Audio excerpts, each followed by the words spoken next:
जो कानून 9 शेड्यूल में होता है उस कानून को किसी भी कोर्ट में चैलेंज नहीं किया जा सकता है। तो 9 शेड्यूल में डालने का जो मांग है, इस मांग को कबूल करना एनडीए की सरकार के लिए या विपक्ष में अगर सबसे बड़ी पार्टी कांग्रेस है उसके लिए भी अभी मुश्किल स्थिति है। तो सुप्रीम कोर्ट का जो फैसला आया है वर्गीकरण के संदर्भ में, हमें पूरा का पूरा उम्मीद है कि नीतीश कुमार इस वर्गीकरण को यहाँ लागू करेंगे। सर, संवैधानिक दृष्टिकोण से देखा जाए तो सुप्रीम कोर्ट का यह फैसला किसी भी रूप में जायज़ नहीं माना जा सकता है। जो देश के बहुत सारे संविधान के जो एक्सपर्ट हैं इसका विरोध कर रहे हैं कि सुप्रीम कोर्ट का यह जजमेंट संविधान के अनुकूल नहीं है। लेकिन नमस्कार, आप देख रहे हैं अब तक बिहार न्यूज। आज हमारे साथ वरीय अधिवक्ता डॉक्टर विनोद प्रसाद यादव जी हैं। SC ST वर्गों का कहना है कि इसको 9 अनुसूची में डाला जाए। ये क्या है 9 अनुसूची? इसमें डालने से क्या फ़ायदा हो जाए? 9 शेड्यूल संविधान का एक हिस्सा है। 9 शेड्यूल में केंद्र और राज्य सरकार के जितने कानून होते हैं वे उन कानूनों की एक सूची है, वही 9 शेड्यूल में होता है। जो कानून 9 शेड्यूल में होता है उस कानून को किसी भी कोर्ट में चैलेंज नहीं किया जा सकता है। 9 शेड्यूल में अगर जगह मिल गया किसी कानून को तो उसको कहीं भी चैलेंज, किसी भी कोर्ट में चैलेंज नहीं किया जा सकता है। यही कारण है कि आपने देखा होगा कि बिहार में भी जब नए रिजर्वेशन की बात आई। अच्छा, 9 शेड्यूल में डालने का क्या प्रावधान है? 9 शेड्यूल में डालने का प्रावधान यही है कि पार्लियामेंट के थ्रू, पार्लियामेंट से पास होकर यह राष्ट्रपति के पास जाता है और राष्ट्रपति के हस्ताक्षर के बाद यह 9 शेड्यूल में डालने के लायक हो जाता है। 9 शेड्यूल में इसकी एंट्री हो जाती है और तब उस पर कहीं भी किसी भी कोर्ट में कोई विवाद खड़ा नहीं किया जा सकता है। कोर्ट में विवाद खड़ा नहीं किया जा सकता? नहीं खड़ा किया जा सकता। सुप्रीम कोर्ट तक भी इसमें कोई विवाद खड़ा करने की स्थिति नहीं बनती है।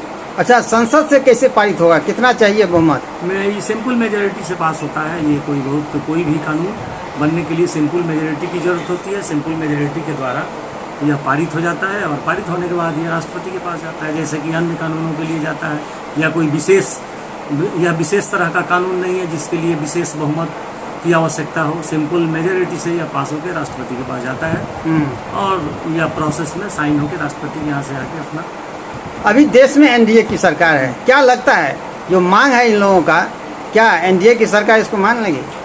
एनडीए की सरकार का जहाँ तक सवाल है तो 9 शेड्यूल में डालने का जो मांग है, इस मांग को कबूल करना एनडीए की सरकार के लिए या विपक्ष में अगर सबसे बड़ी पार्टी कांग्रेस है उसके लिए भी अभी मुश्किल स्थिति है। कांग्रेस के लिए भी चूँकि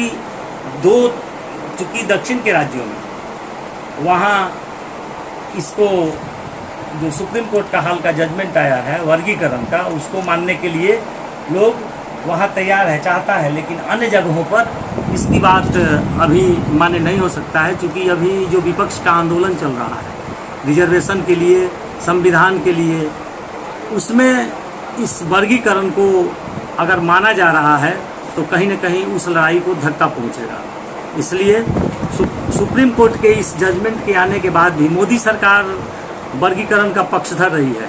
नरेंद्र मोदी प्रधानमंत्री के रूप में भी सिकंदराबाद की एक बैठक को संबोधित करते हुए, महती सभा को संबोधित करते हुए उन्होंने वर्गीकरण का समर्थन किया था। इवन जो सुप्रीम कोर्ट में केस की सुनवाई हो रही थी उसमें भी सरकारी वकील ने, केंद्र सरकार के वकील ने वर्गीकरण का समर्थन किया था। लेकिन आश्चर्य इस बात से है कि सरकार कोर्ट में जिस मुद्दे का समर्थन करती है कि वर्गीकरण होना चाहिए, लेकिन सुप्रीम कोर्ट का जजमेंट आने के बाद भाजपा सरकार, मोदी सरकार आज तक उसका स्वागत नहीं कर पाई है। अभी तक मोदी सरकार उस पर चुप्पी साधे हुए है। इसका मतलब कुछ न कुछ मोदी सरकार की, एनडीए सरकार की मजबूरी है जिसके तहत अपना मुंह सरकार नहीं खोल रही है कि हम इसको लागू करेंगे। अच्छा, कांग्रेस के लिए क्या चुनौती है? कांग्रेस के लिए भी चुनौती है कि दक्षिण के जो राज्य हैं या अन्य राज्यों की जो स्थिति है, दोनों में 2 तरह की स्थिति है। कहीं किसी को सूट करता है, किसी को सूट नहीं करता है। इसलिए ऐसी स्थिति में एक बीच का रास्ता निकालकर जो वोट की राजनीति है पार्टी के लिए, वह उसकी मजबूरी है और उसी रास्ते पर चलना चाहती है। अच्छा। जहाँ तक बिहार राज्य का सवाल है तो बिहार राज्य में आपको पता है कि यहाँ के मुख्यमंत्री नीतीश कुमार बहुत पहले दलित और महादलित में बंटवारा कर चुके, लेकिन कोटा फिक्सेशन आरक्षण का इनको चूँकि संवैधानिक व्यवस्था नहीं होने के चलते ये नहीं कर पाए।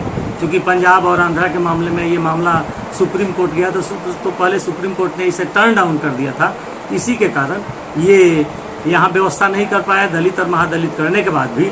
लेकिन अब जो सुप्रीम कोर्ट का जो फैसला आया है वर्गीकरण के संदर्भ में, हमें पूरा का पूरा उम्मीद है कि नीतीश कुमार इस वर्गीकरण को यहाँ लागू करेंगे। सुप्रीम कोर्ट का जजमेंट और मांझी जी जो केंद्रीय मंत्री हैं उनका चेहरा, चूँकि मांझी जी का आपने बयान सुना होगा कि वो वर्गीकरण के पक्ष में है, जबकि एनडीए का ही दूसरा घटक जो चिराग पासवान हैं वे इसके खिलाफ हैं, आंदोलन में सम्मिलित हैं और इसका विरोध कर रहे हैं। किसी भी हद तक हमें जाना होगा, हम जाएंगे, लेकिन इस वर्गीकरण का, उप वर्गीकरण का हर हालत में हम विरोध करेंगे, चूँकि यह आर्थिक आधार पर यह चीज़ नहीं मिला हुआ है, यह सामाजिक आधार पर, सामाजिक छुआछूत के आधार पर और शेड्यूल कास्ट संविधान में एक वर्ग के रूप में लिया गया है, जातियों के रूप में नहीं लिया गया है। उस वर्ग में जातियों का समूह है, लेकिन शेड्यूल कास्ट एक वर्ग है और उस वर्ग में तमाम लोगों के साथ एक तरह के भेदभाव की बात है, इसलिए उसमें डिवीज़न की बात नहीं हो सकती है। सुप्रीम कोर्ट का फैसला को हम जैसे लोग उसको चैलेंज नहीं कर सकते हैं, लेकिन जहाँ तक मेरा मानना है एक अधिवक्ता के रूप में कि सुप्रीम कोर्ट का काम जो संविधान है, जो कानून है, उसकी व्याख्या करना है, नया कानून बनाना नहीं है। लेकिन सुप्रीम कोर्ट ने जो आर्टिकल 341 है उसमें हस्तक्षेप किया है और एक सामाजिक न्याय के लिए, समाज में एक अंतिम पावदान पर जो लोग खड़ा है उसको भी न्याय मिले, उसको भी मुख्य धारा में लाया जाए, इस उद्देश्य से सुप्रीम कोर्ट ने 6-1 से ऐसा फैसला दिया है। लेकिन अगर संवैधानिक दृष्टिकोण से देखा जाए तो सुप्रीम कोर्ट का यह फैसला किसी भी रूप में जायज़ नहीं माना जा सकता है। जो देश के बहुत सारे संविधान के जो एक्सपर्ट हैं इसका विरोध कर रहे हैं कि सुप्रीम कोर्ट का यह जजमेंट संविधान के अनुकूल नहीं है। लेकिन जहाँ तक बिहार की बात है तो बिहार में जो वोट की राजनीति है, नीतीश कुमार निश्चित रूप से सुप्रीम कोर्ट के जजमेंट को इम्प्लीमेंट करना चाहेंगे, चूँकि इस जजमेंट को इम्प्लीमेंट करके न सिर्फ वो अपना वोट बैंक बढ़ाएंगे, बल्कि चिराग पासवान से, जो पिछले चुनाव में चिराग पासवान के चलते इनका विधायकों की संख्या जो घटी थी, वो अभी बदला लेने का ये मौका निश्चित रूप से तलाशेंगे। राजद के आप प्रदेश महासचिव हैं, राजद क्या करेंगे, इनका स्टैंड क्या होगा? राजद का स्पष्ट समझदारी है कि हम वर्गीकरण, उप वर्गीकरण के पक्ष में नहीं है, क्योंकि शेड्यूल कास्ट एक वर्ग है और वह सामाजिक आधार पर उनको यह आरक्षण मिला है, आर्थिक आधार पर उनको आरक्षण नहीं मिला है। वे चाहे आर्थिक दृष्टिकोण से उस वर्ग का आदमी कितना भी समृद्ध क्यों न हो चुका हो, लेकिन आज भी जहाँ तक सामाजिक स्थिति की बात है, सामाजिक प्रताड़ना का शिकार बड़े बड़े लोग होते हैं। क्या मांझी जी यहाँ के मुख्यमंत्री रहे हैं, आज उप वर्गीकरण की बात कर रहे हैं, लेकिन जब गए किसी मंदिर में तो उस मंदिर से आने के बाद उस मंदिर को धुलवाया गया। मांझी जी को याद रखना चाहिए। लेकिन मांझी जी के आने के बाद, मंदिर को धुलवाने के बाद भी मांझी जी अपनी सुविधा के हिसाब से बयान देते हैं। राजनीति में रहने के लिए उनको जो आवश्यक होता है उसके लिए भिन्न भिन्न तरह के बयान देते हैं।